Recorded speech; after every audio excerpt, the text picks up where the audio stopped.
Hola, ¿qué tal? Muy buen día. Ya estamos aquí de regreso otra vez con Jorge Neri. Jorge, bienvenido de nuevo. Espero se haya relajado un poquito y esté ahora sí listo y con todo para la presentación de la charla de Así es, estrategias de diagnóstico. Estrategias de Diagnóstico con el ingeniero Jorge Neri de Scan Group. Así es. Sí, pues Así muchas es, gracias, Jorge. Daniel. Ya su público lo espera. Entonces lo dejamos ahí con ellos y que todo nos salga muy, muy bien. Muy amable. Gracias. Señores, muy buenos días. Soy el ingeniero Jorge Neri. El día de hoy vamos a estar observando la importancia en el diagnóstico para poder determinar cierta situación de falla. Como hacemos mención en la charla anterior, es de suma importancia poder definir realmente en dónde se encuentra una falla, ya que en ocasiones de no llevarlo de la manera adecuada, pues nos va a conllevar a gastos innecesarios. El día de hoy vamos a observar algunos ejemplos de estos. Vamos a poder observar cómo a través del diagnóstico podemos definir si hay un error, identificar en dónde se encuentra un error y también poder identificar cómo un sistema está trabajando de manera adecuada. ¿Vale? Muy bien. Sin más preámbulo, vamos a iniciar. El primer caso que vamos a presentar es una falla en una BMW. En esta BMW, el cliente nos va a reportar una falla en marcha mínima. El cliente nos empieza a reportar este tipo de errores, lo cual pues se genera en testigos en el tablero de instrumentos, en el centro de mensajes, un mensaje que nos indica reducción de potencia, y evidentemente una marcha mínima inestable, ¿vale? Muy bien, vamos a observar este ejemplo que es el que hago mención. Vamos a observar el video y a continuación vamos a poder hacer el análisis de qué es lo que está ocurriendo. Observemos esta falla. Observemos la siguiente situación de falla en una BMW X5 año 2010. El cliente nos reporta de que cuando se le exige potencia al vehículo, enciende el testigo de check engine. Además de que en el tablero de instrumentos nos indica una anomalía en el sistema de motor. En este momento podemos observar lo que percibe el cliente. El cliente percibe una marcha mínima inestable, observa testigos tanto en el tablero de instrumentos como en el centro de mensajes. Cuando ya nosotros comenzamos nuestra labor de diagnóstico, vamos a poder observar que en la topología de la red de comunicación observemos que el recuadro de la DME, que es la unidad de control de motor, está en color naranja, indicándonos que estamos teniendo un problema en este módulo. Todos los demás módulos están en color verde, indicándonos que ahí no hay ningún problema. Entonces vamos a hacer el inicio de nuestro diagnóstico para determinar hacia dónde debemos trabajar. Una vez que observamos la topología de red de comunicación, nosotros vamos a dirigirnos directamente a la DME. En este caso vamos a solicitar el reporte con nuestro equipo de diagnóstico para observar los datos del automóvil. En este caso nos indica que estamos trabajando con vehículo X5, en este caso nos indica que es del 2010. Y lo que a nosotros nos interesa es saber qué es lo que está ocurriendo con los códigos de falla que se registran en la unidad de control. En este punto, nosotros vamos a poder observar las siguientes características.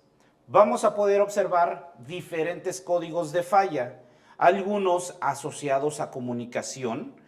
Esto es debido a que estamos teniendo alguna situación con lo que vendría siendo un error en la comunicación LIN. Este tipo de automóviles van a interpretar una comunicación LIN entre módulos, entre lo que vendría siendo la bomba de refrigeración, el alternador y la batería. Estos tres códigos van asociados a una sola falla, que es un problema en comunicación LIN. Sin embargo, esto nos originaría un problema de marcha mínima. Esto realmente nada más son códigos que se generan, pero no originaría algún problema con el desempeño de motor. Aquí, en donde nosotros vamos a concentrar nuestro diagnóstico, va a ser en los otros tres códigos. Los otros tres los podemos erradicar pues haciendo la reparación de la red de comunicación LIN, o muchas veces también pudiera requerir algún tipo de codificación para trabajar en ese tipo de códigos. En el ejemplo que vamos a mostrar el día de hoy, vamos a concentrarnos en estos tres códigos que nosotros observamos aquí. Tenemos tres códigos de falla en donde nosotros podemos observar que nos indica que hay desactivación de combustible por falla de cilindros. Ese es el primer código que estamos observando. A continuación tenemos otro código que nos indica que se desactivó el cilindro 4. Dice, desactivamos el inyector número 4, en este caso por una falla de cilindros. Y finalmente tenemos un último código que nos indica que el tiempo de duración de disparo del cilindro 4 es demasiado corto. Debido a esta situación, debido a los códigos de falla que nosotros podemos estar observando en nuestro equipo de diagnóstico, vamos a poder definir que esto es lo que nos origina la marcha mínima inestable y por ende la baja de rendimiento por parte del motor. Una vez que yo tengo esto observado directamente en el tablero de instrumentos, en el centro de mensajes y verificado a través de los códigos de falla que se registran a través de nuestro equipo de diagnóstico, en este caso de nuestro escáner, vamos a proceder ahora a realizar mediciones directamente a cada uno de los componentes, en donde voy a hacer una comparación. Voy a ver qué es lo que está pasando en el cilindro 4. El primer componente que yo debería observar es el sistema de encendido. En el dado caso que yo analice el sistema de encendido y vea que está trabajando de manera adecuada, continuaría mi diagnóstico ahora hacia el sistema de inyección de combustible. En este caso estaríamos trabajando con un vehículo de inyección directa. Entonces, para este ejemplo que estamos mostrando, la primera prueba que nosotros efectuamos fue una prueba al sistema de encendido donde vamos a hacer una comparación de las señales de cada una de las bobinas y vamos a poder verificar si hay algún desperfecto en estas señales que nosotros observamos. ¿Okay? Una vez observada la situación de falla, procederemos a trabajar directamente el sistema de encendido. Verificaremos la señal de activación al sistema. En este caso, como hacemos mención, vamos a tomar una comparación.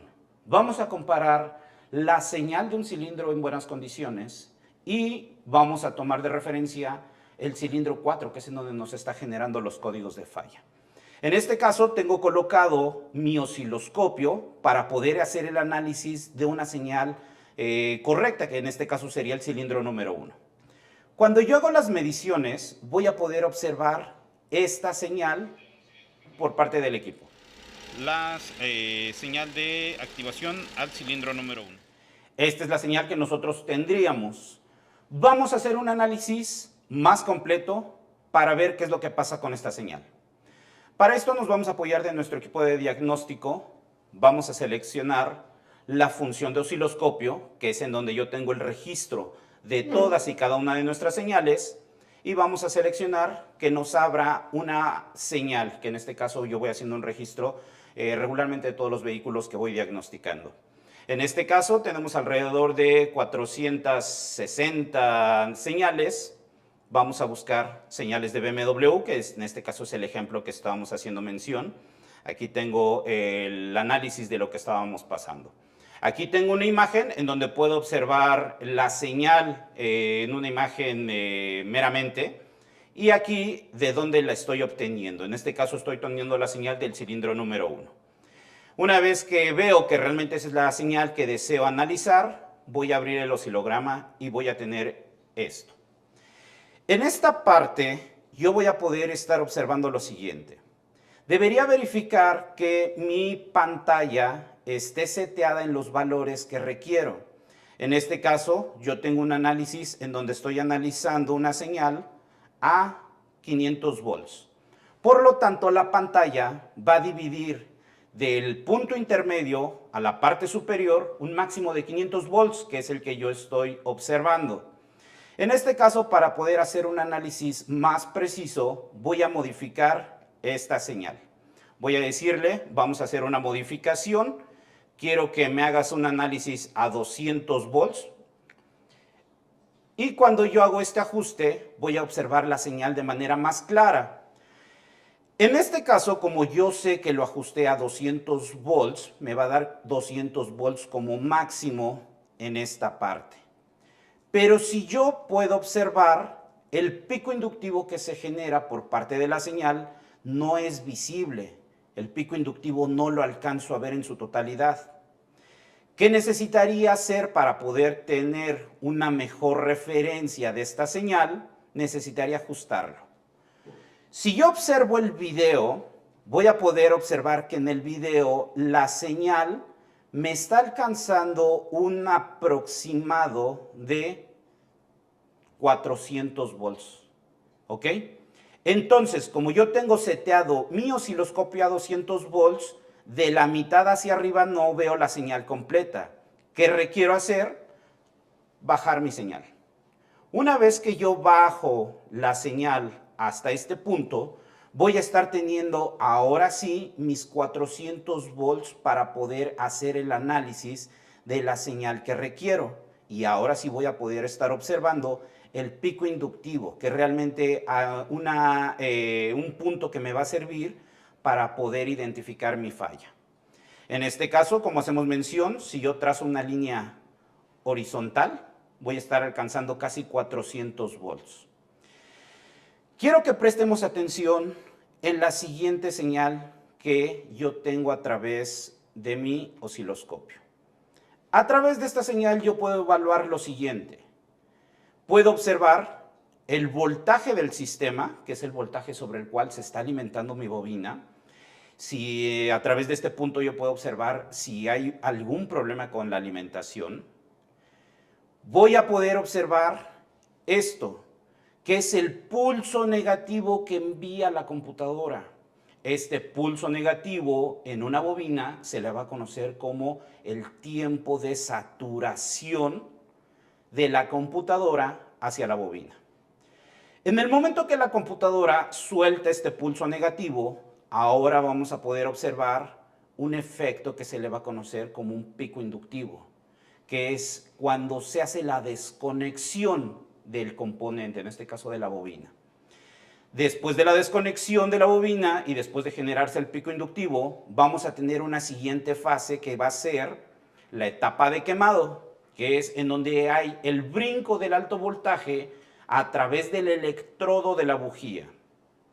Posteriormente tendremos un periodo de estabilización y nuevamente va a regresar sobrevoltaje. Todas estas señales, como hacemos mención, son señales tomadas de un cilindro en buenas condiciones. Aquí yo voy a poder estar observando que todo trabaja de manera adecuada, que para poder yo realizar una comparación necesito una señal buena y una señal mala. ¿Ok? Entonces, en este caso quiero que observemos la siguiente característica que pudimos ver. Teníamos un aproximado de pico inductivo de 400 volts. Esto es un aproximado de lo que nosotros estaríamos teniendo por parte del pico inductivo. Podríamos observar la siguiente característica que también quiero que prestemos atención, que sería el tiempo de saturación, que vendría siendo este punto. Si nosotros observamos, la saturación va a tener una línea totalmente horizontal. Aquí lo observamos, que es el tiempo que la computadora suministra tierra. Y yo lo puedo observar en este punto. ¿Ok? Esto, como hacemos mención, es en un vehículo, más bien en un cilindro trabajando en buenas condiciones. Pero si nosotros recordamos, teníamos un problema en el cilindro número 4. Entonces, ahora toca hacer las mediciones específicas en este cilindro. Y observen qué es lo que va a pasar cuando yo trabajo directamente en mi cilindro 4.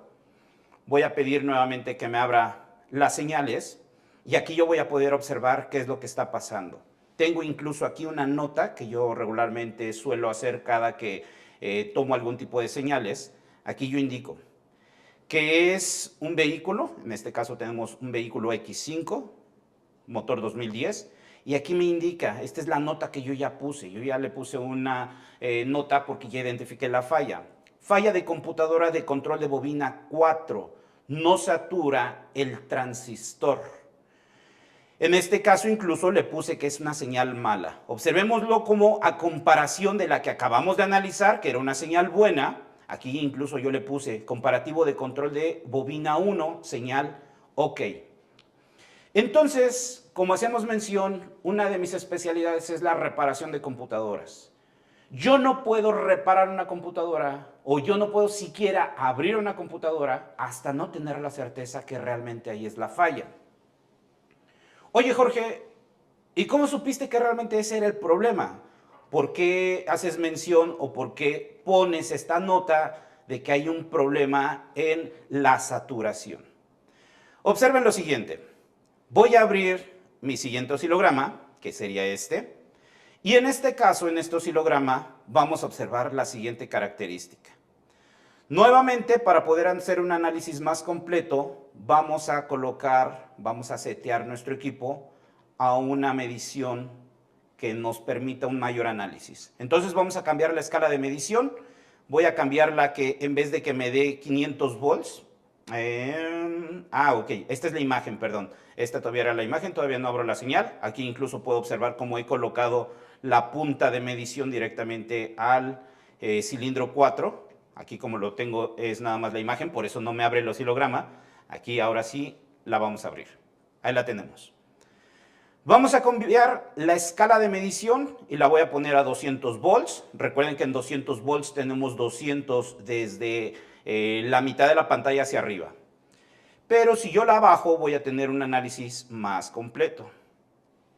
Y aquí quiero que observen la siguiente característica.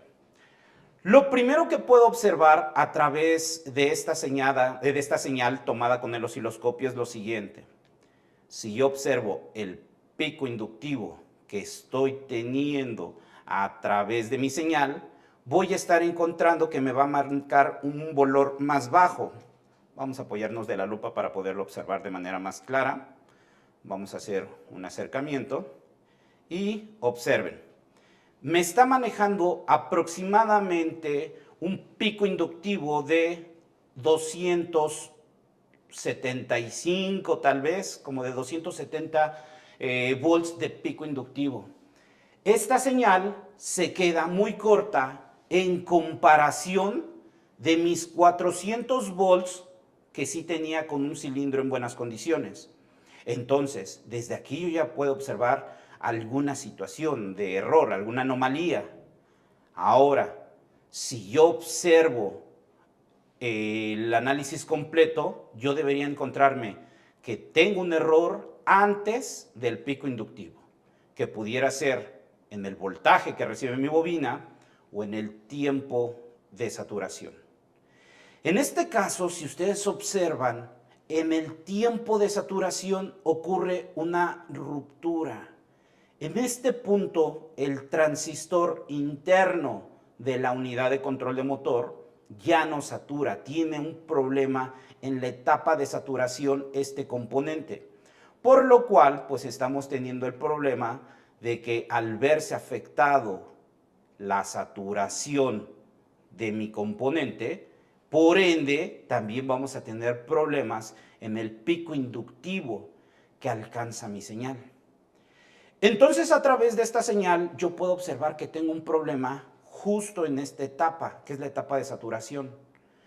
Una vez entendiendo esta señal, yo voy a decir, oye, si el pulso negativo que envía mi computadora tiene este defecto, el problema está dentro de la unidad de control, dentro de la computadora. Por lo tanto, ahora sí, yo como técnico recurro a quien me dé el servicio de reparación de computadoras para corregir este tipo de situaciones. Como podemos observar, debido a que tenemos un tiempo de saturación muy corto y debido a que estamos teniendo un pico inductivo menor, es por ese motivo por el cual cuando yo escaneaba el automóvil, me generaba un código que me decía que el tiempo de activación de la bobina era muy corto. Observen, cilindro 4, la duración de la chispa de encendido es demasiado corta. El equipo de diagnóstico se dio cuenta. La labor de un experto en diagnosis es demostrar en dónde está la falla. Y con esta etapa en donde nosotros hacemos el análisis, donde llevamos a cabo una estrategia correcta para poder diagnosticar, demostramos que efectivamente el equipo de diagnóstico está observando este error que nosotros mencionamos. Entonces observen cuál es la importancia de poder tener un análisis tanto de los códigos y en este caso hacer la comparación directamente con una herramienta poderosísima como lo puede ser un osciloscopio. ¿Vale? Ya aquí, ya nada más necesitaríamos la labor de quien nos pueda apoyar en esta situación. Necesitaríamos hacer la reparación pertinente a la unidad de control, que en este caso sería una unidad de control como esta que vamos a mostrar a continuación. En este caso yo voy a poder observar 6 transistores de tipo IGBT, los cuales se van a encargar de activar la activación directamente a las bobinas. Aquí yo los tengo. Si yo observo las mismas pistas de cada uno de estos transistores, van a llegar directamente a cada uno de los pines de la computadora. Regularmente ocurre que uno de estos suele dañarse. Y ojo, tampoco aquí no nada más es como decir, voy a cambiarlo y ya. O sea, realmente se escucha fácil. Sin embargo, para poder llevar a cabo esta labor, también lleva un proceso de diagnóstico para poder definir dónde se encuentra la falla con otro tipo de equipo más especializado, que en este caso no es el caso. Vamos a enfocarnos únicamente en la etapa de diagnóstico, porque aquí ya cambiaríamos un poco de sintonía para esta situación, ¿vale? Entonces, a través de este ejemplo, nosotros vamos a poder demostrar cómo un diagnóstico certero va a poder definirnos hacia dónde dirigir nuestros esfuerzos para hacer la reparación pertinente. ¿Qué ocurriría si en el dado caso yo diera un mal diagnóstico y yo supusiera que es un problema de computadora cuando realmente no lo es? Pues vamos a recurrir en un gasto totalmente innecesario, computadoras costosas, en donde vamos a invertir no solo en la pieza, sino en los costos de programación. Y si al final del día hacemos la inversión y resulta que el vehículo sigue exactamente igual, pues esto nos puede llevar a un problema, pues directamente con lo que vendría siendo nuestro cliente final. ¿Vale? Muy bien. Este es un ejemplo de lo que nosotros podemos llegar hasta donde pudiéramos hacer un análisis con respecto a la identificación de una falla en un sistema de encendido. Vamos a hacer análisis de otro ejemplo que también quiero mostrar. En este caso vamos a trabajar con un sistema diferente. Vamos a estar trabajando tanto con una marca como un sistema diferente. Aquí voy a mostrarles un ejemplo, en este caso con lo que vendría siendo vehículos Nissan. Es muy común que muchas veces el técnico pues recurre en apoyo hacia mí porque me dice, oye, fíjate que tengo una falla, pues en este caso tal vez con una Nissan, con códigos de falla de correlaciones entre sensores de giro de cigüeñal y entre sensores de árboles de levas. ¿Qué ocurre? Que muchas veces el técnico asume que el problema es la computadora porque en ocasiones se cierra a encontrar alguna alternativa que le pueda ayudar a solucionar su falla. Entonces, en ocasiones, al encontrarnos inmersos en esta presión entre que el cliente ya me está apurando con su vehículo, entre el que no encuentro la falla, entre el que no hago un trabajo y no veo resultados, pues muchas veces solamos culpar a la computadora. Me he encontrado que muchas de las veces hago revisiones de computadoras y resulta que la computadora está en perfectas condiciones. Entonces, cuando yo hago el comentario, tu computadora está bien, es como un balde de agua fría para el técnico, porque dice, híjole, yo ya agoté recursos y me dices que la computadora que yo pensaba que estaba mal, también me dices que están bien. Todo esto se viene muchas de las veces, como comento, debido a malos procesos en el diagnóstico. Quiero mostrar un poco acerca de lo que estoy haciendo mención. Regularmente esto es algo de los materiales que nosotros preparamos a través de nuestras capacitaciones. Aquí vemos un poco acerca de la decodificación de CAN, que también es un apartado muy interesante. Regularmente a través de mis capacitaciones nosotros hacemos análisis de todo el funcionamiento del motor, regularmente siempre apoyados, en este caso, de mis equipos de diagnóstico, que como hago mención, mi predilecto siempre es la línea Autel. Entonces, en este caso, yo hago backups yo hago respaldos, tomo señales y líneas de datos de vehículos sanos, que al final del día esto me lleva a hacer una reparación en vehículos en donde ya presentan fallas. ¿Ok? Entonces vamos a este siguiente ejemplo. Este ejemplo les puede ayudar muchísimo para poder determinar si un motor está bien sincronizado sin la necesidad de desarmar absolutamente nada. Muchas de las veces nosotros decimos, oye, por un código de falla de correlación, pues lo primero que se me viene a la mente es, voy a desarmar el vehículo. ¿Y qué ocurre? Que desarmo el vehículo, invierto tiempo, invierto dinero en comprar materiales, invierto esfuerzo físico por hacer la labor y resulta que al final del día terminamos pues muchas veces igual. En algunos de los casos vemos resultados favorables. La estrategia de un buen diagnóstico nos lleva a evitar generar estos gastos y nosotros tener la certeza de que si voy a desarmar es por algo. Aquí yo voy a poder observar un sensor de giro de cigüeñal, que es el que calcula las revoluciones de giro del motor. La unidad de control, la computadora, va a tomar el comparativo de la señal del cigüeñal y las va a comparar con los sensores de árboles de levas. En este caso tendremos dos sensores de árboles de levas, uno en admisión y uno en escape. La computadora va a determinar una sincronía mecánica en base a estos tres sensores. Va a determinar que el cigüeñal esté girando el árbol de levas y el árbol de admisión en una sincronía determinada y calculada por cada uno de los fabricantes. Muchos de este tipo de sistemas se ven apoyados de solenoides de distribución variable. Solenoides que nos permiten el paso de aceite a los engranes para tener una modificación en la apertura valvular y con esto ganar potencia. Esto nosotros lo observaríamos directamente en el automóvil con unos solenoides largos que entran regularmente a la cabeza del motor. Para poder yo iniciar un diagnóstico necesito saber cómo funcionan y qué valores esperar en mi equipo de diagnóstico. En este caso, yo tendría lo siguiente.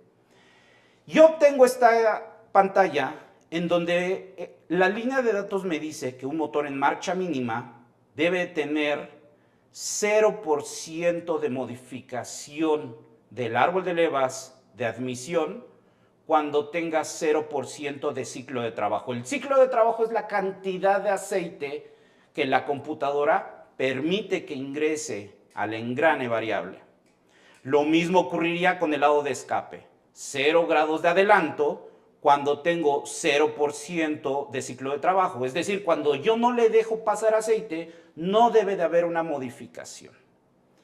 Esto yo lo puedo observar directamente en mis equipos de medición. Nuevamente, vamos a apoyarnos directamente de lo que vendría siendo nuestro osciloscopio. Y con el osciloscopio vamos a observar la siguiente característica. Vamos a hacer más grande esta señal y vamos a borrar esto. Nuevamente me voy a apoyar de mi osciloscopio para entender primero esto y después van a observar cómo a través del osciloscopio y a través de mi escáner puedo evaluar todo el sistema. Vamos a hacer nuevamente un análisis de una señal. En este caso vamos a buscar señales de vehículos de la línea Nissan y vamos a tomar como ejemplo esto que hago mención. Vamos a buscar, aquí lo tengo. Ustedes observen que esta es una señal tomada de una Nissan Frontier 2018 y aquí hago mención como nota que fue una prueba ejecutada con escáner directamente en prueba de actuadores. Voy a observar que mi equipo de diagnóstico me va a poder ofrecer una función de pruebas especiales, de prueba de actuadores, en donde yo puedo evaluar una prueba íntegra a todo lo que vendría siendo el sistema de distribución variable. Entonces, en este caso vamos a abrir el oscilograma. Vamos a abrir esta señal y vamos a entender un poco de cómo funciona esto. Voy a tener aquí estas señales, vamos a ajustarlas y vamos a ver lo que nosotros requerimos. ¿Ok? Ahorita les explico. Primero quiero ajustar mis señales y ahorita les voy a hacer la explicación de todas y cada una de ellas. ¿Ok? Ahí ya la tengo seteada como quiero que lo entiendamos y ahorita vamos a entender cómo opera el sistema. ¿Ok? Voy a hacer un acercamiento de mis señales y voy a tener aquí la siguiente característica. Una de las características que comúnmente vamos a estar encontrando en vehículos Nissan con motores de 4 cilindros es que el árbol de levas de admisión regularmente va a tener en la señal que genera el orden de encendido, que para un motor de 4 tiempos es 1, 3, 4, 2. Si yo observo en la parte superior, voy a estar teniendo una señal en color verde, en donde tiene aquí una señal negativa, 3 señales negativas, 4 señales negativas y 2 señales negativas. El orden de encendido, 1, 3, 4, 2. Después nuevamente se va a repetir, 1, 3, 4, 2, 1, 3, 4, 2. De esta manera es como la computadora empieza a definir el tiempo de sincronía del árbol de levas de admisión. Como comento, esta es una característica en Nissan con árboles de levas de admisión. En color rojo yo tendría el sensor de giro de cigüeñal. Entonces esto se vendría siendo el CKP. En la parte superior, aquí comentábamos que en verde tendríamos el CMP de admisión y en azul yo tendría lo que vendría siendo el árbol de levas de escape, el CMP de escape. En la parte inferior voy a tener en color naranjado, amarillo, como lo observemos. En esta parte yo voy a estar teniendo lo que vendría siendo la BBT, el árbol de levas de admisión, que es el solenoide que nos permite ingresar aceite. De esta manera es como el fabricante calcula si un motor está bien sincronizado. ¿Y cómo lo hace? A través de lo siguiente.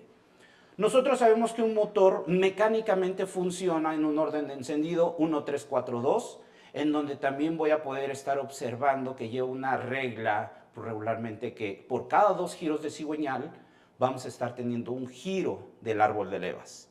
Entonces quiero que vean lo siguiente. Con la ayuda de mi equipo de diagnóstico, yo voy a poder definir estos 2 giros de cigüeñal. En la esquina inferior de su lado derecho van a tener 2 reglas verticales, en donde yo puedo definirle con mi escáner 0 grados. En este caso con mi escáner le voy a decir que aquí tengo 0 grados. Vamos a alinearlo. Ahí está. Y observen la siguiente característica. Aquí yo voy a poder estar observando que tengo una alineación perfecta entre el diente faltante de cigüeñal y la señal del cilindro 1 del árbol de levas. Con esto la computadora sabe que está sincronizado árbol de levas con cigüeñal. Aquí yo estoy teniendo 0 grados, indicándole que ahí el motor va a iniciar su tiempo de sincronía. Como hacemos mención, un motor debe de dar 2 giros del cigüeñal, que equivale a 720 grados. ¿Qué es esta segunda regla que estoy sacando aquí? Aquí le indico que hasta este punto que yo acabo de indicar, tengo 720 grados, que vendrían siendo 2 giros del cigüeñal por 1 de árbol de levas. Con esto yo tengo la sincronía mecánica. Ahora, la computadora va a hacer lo siguiente, para determinar que un motor está síncrono. Va a poder definir una tercera regla, que es en grados, en donde si yo de 0 grados hacia atrás, me va a dar grados negativos, y de 0 grados hacia enfrente, me va a dar grados positivos. Con esto la computadora dice, a ver, entre el cigüeñal y el árbol de levas de admisión, ¿cuántos grados de diferencia debe de haber? 0 grados. Deben de estar alineados. Ok, sé que entre cigüeñal y árbol de levas de admisión hay 0 grados de desfase. Y con el árbol de levas de escape, si yo tomo el comparativo, lo voy a tener aquí, voy a tener alrededor de 115, 116 grados. Aquí nada más es cuestión de situarlo, pero tendremos más o menos esta diferencia. Más o menos 115, 116 grados es lo que tenemos. De esta manera la computadora sabe si está sincronizado un motor o no. Si un motor está fuera de sincronía, yo vería alguna diferencia en grados entre el cigüeñal y el árbol de levas. Muchos técnicos dicen, Ah, pues es que tienes que contar cuántos dientes está desfasado. ¿Es correcto? Sí, sí es correcto, es válido. Sin embargo, el dato exacto es a través de grados, porque realmente así es como nosotros medimos la diferencia entre un componente y otro. Ah, ok. Si estuviera desfasado, yo vería que el árbol de levas con cigüeñal no está a 0 grados, lo vería o adelantado o atrasado. Y lo mismo con escape, no tendría 116, tendría, no sé, 120, tendría 110. Y con esto yo defino, sí está mal sincronizado, sí está fuera de tiempo. Ah, ok. Entonces ahora ya procedo a hacer un trabajo mecánico, ahora sí procedo a desarmar, ahora sí ya con toda la certeza.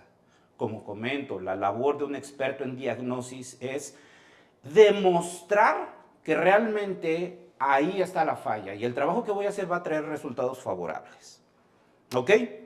Ahora, muchos me dirán, ok, Jorge, fíjate que ya chequé y me da bien, pero la falla se presenta en ocasiones alta velocidad o el cliente dice que la falla pues la hace nada más cuando le exige potencia.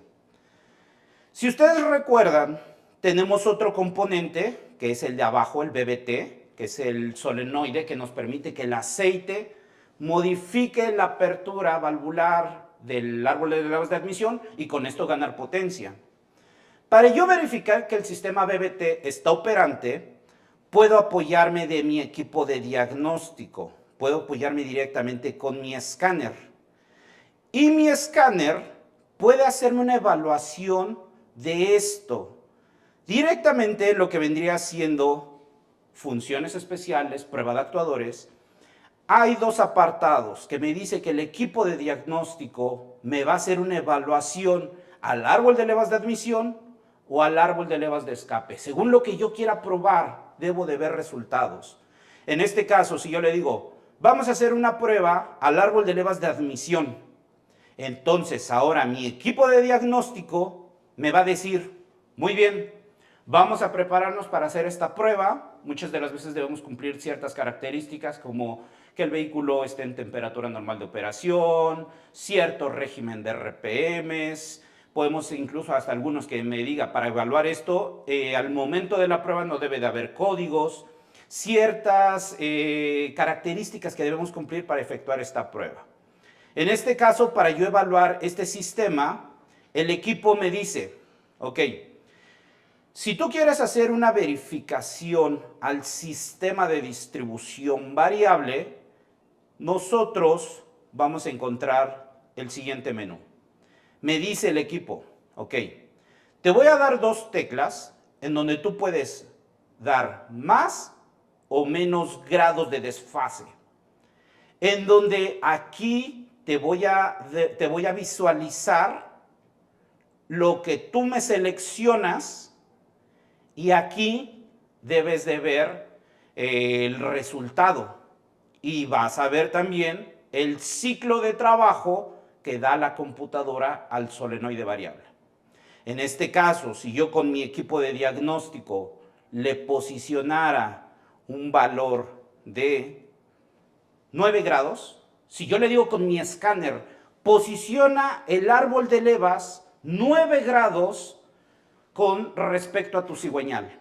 La computadora dice, ok, voy a hacer el cálculo, podemos tener una diferencia de 1 o 2 grados, esto en ocasiones puede llegar a ser por desgastes o holguras de la cadena, podemos tener alguna pequeña diferencia, y vamos a observar que para lograr esto, el ciclo de trabajo se fue a un 31%.